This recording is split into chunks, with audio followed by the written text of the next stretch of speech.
continuer ces échanges, danseurs et chorégraphes, pour essayer de partager de quelle manière la question du handicap visuel ou ces expériences-là vous ont permis de questionner, de faire évoluer, de travailler vos expériences chorégraphiques à chacun, votre travail chorégraphique. Peut-être j'aimerais commencer avec vous, Catherine Diverès. Vous avez travaillé au Japon avec Kazuo Ono, que ça vous a permis d'intégrer dans votre travail ce travail autour de la culture du Buto. Vous n'avez pas travaillé, proprement dit, avec des personnes déficientes visuelles, et pourtant ce travail sur une autre perception du mouvement a nourri votre travail. Même sans danser, nous sommes des êtres européens et au-delà de culture visuelle, et ça s'amplifie. Mais ça se ressent dans tous les âges de la danse, en fait. C'est-à-dire que la danse classique, on dansait pour le roi, c'est-à-dire on était frontal. Bon, heureusement, Merce Cunningham est arrivé à balancer tout ça. Le centre est partout, bon, etc. Mais au fond, avec Ono, cette question de ne pas voir, c'est-à-dire les yeux sont derrière soi, ce n'est pas d'être vers l'en dehors, mais vers l'intériorité, tout en ayant les yeux grands ouverts. Mais à force d'immobilité, c'est-à-dire c'est l'inverse de quand vous apprenez une technique de danse qui est mimétique. Les cours avec Ono, par exemple, il n'y a pas d'exercice, il n'y a aucun exercice, c'est toujours de l'improvisation. On n'est pas dans une représentation égotiste d'une verticalité de l'homme. C'est comme les sculptures, si vous voulez, la culture, c'est des couches qu'on érige au fur et à mesure du temps. Il y a des sculpteurs aujourd'hui, comme Anish Kapoor, par exemple, qui est un sculpteur indien, qui creuse au contraire la matière. Et c'est exactement ça. C'est-à-dire qu'on n'est plus dans cette verticalité, se tenir debout, etc., cette extériorité, mais au contraire ce travail intérieur qui amène à une conscience, des états de conscience qui sont tout à fait différents de toutes les improvisations que l'on peut traverser dans les expérimentations de la danse contemporaine. Je pense que quelque part, les personnes qui ne voient pas ont une dimension presque plus créative dans la représentation du monde qu'ils construisent au quotidien. Nous aussi, en fait, mais la vision, elle a cette espèce de... elle semble résolue, elle semble immédiate, on a tout compris. Mais en fait, même dans la manière dont on perçoit, on a tous des organisations perceptives très particulières, donc l'image n'est pas unanime pour tout le monde. Justement, par rapport à l'audio-description, une personne non-voyante va avoir des informations quelque part fragmentées et doit recomposer, donc à une dimension créative dans comment elle interprète, elle se représente les choses. Et je disais que ça m'intéresse comme travail de proposer un espace, qu'on soit voyant ou pas, où on est aussi dans cette créativité en tant que spectateur de représentation. Donc pour moi, c'était principalement, voilà, en tout cas du point de vue du spectateur. Et j'ai une expérience intéressante. Quand j'ai commencé, j'ai enseigné beaucoup, mais je n'ai pas fait beaucoup de spectacles avec les aveugles, que 2. Et la première était en 2004, et c'était difficile parce que je voulais qu'ils soient tous les mêmes, quoi. Je voulais qu'ils faisaient tous la même chose, mais ce qu'on voyait, c'est qu'il y avait une qui n'était pas comme les autres. Et du coup, je pensais, c'est elle qui doit commencer. C'est elle qui met toutes les conditions. Quand les conditions sont claires et nettes, c'est elle qui est au centre du spectacle et on fait le spectacle autour d'elle. Alors, je ne savais pas comment la faire entrer.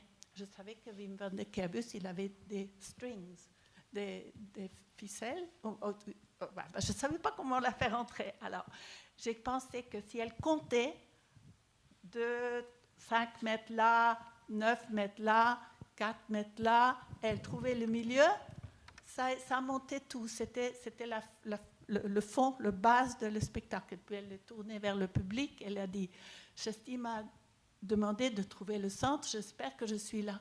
Et le spectacle était fait. C'était à elle, quoi.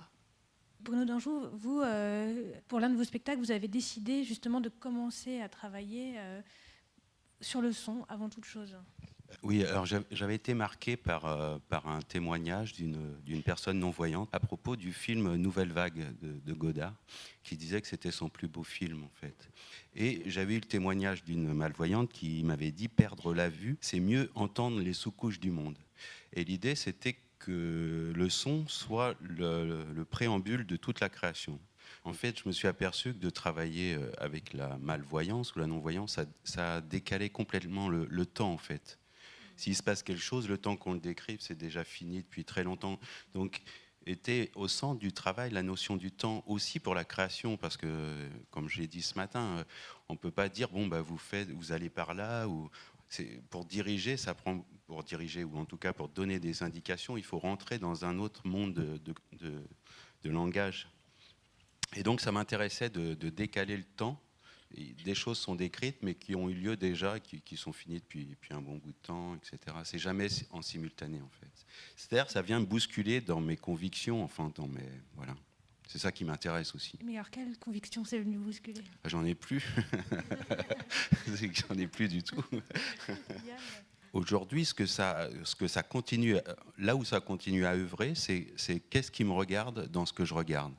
C'est cette réciprocité de l'œuvre. C'est-à-dire on peut voir sans être vu, mais on ne peut pas toucher sans être touché.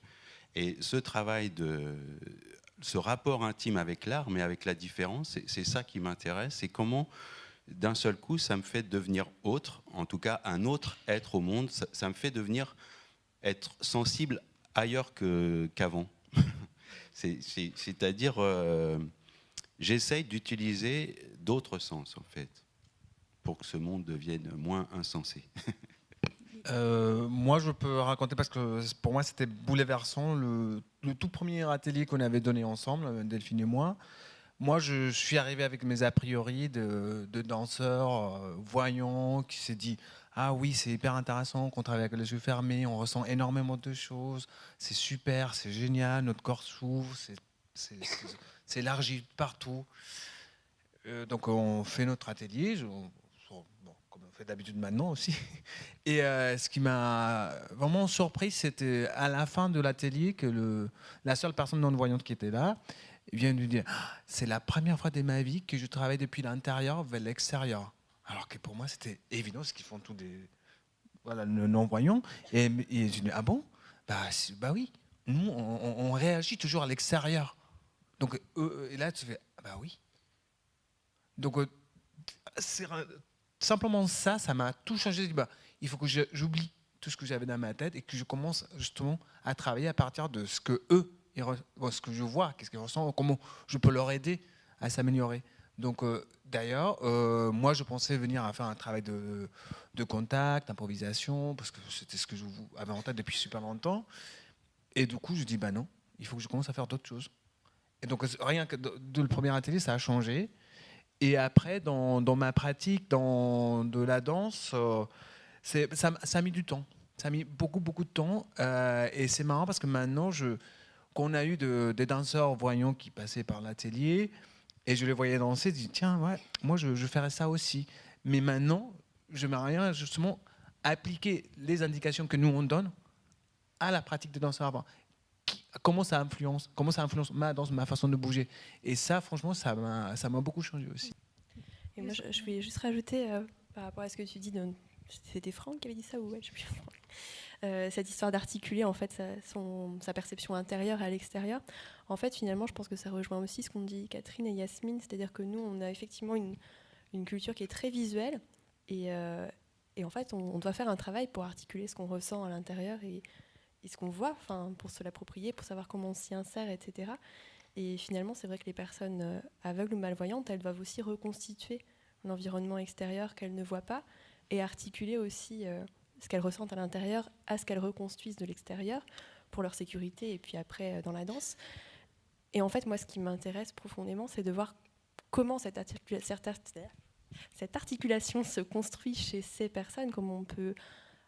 quel chemin elle prend, quelle temporalité elle prend, puisque c'est effectivement pas forcément la même temporalité, et comment ça influence ma propre façon d'articuler mon ressenti à l'extérieur, et comment ça modifie ma façon de regarder aussi et de reconstruire une image mentale de ce que je vois en fait. Et ça c'est infini en fait comme bouleversement.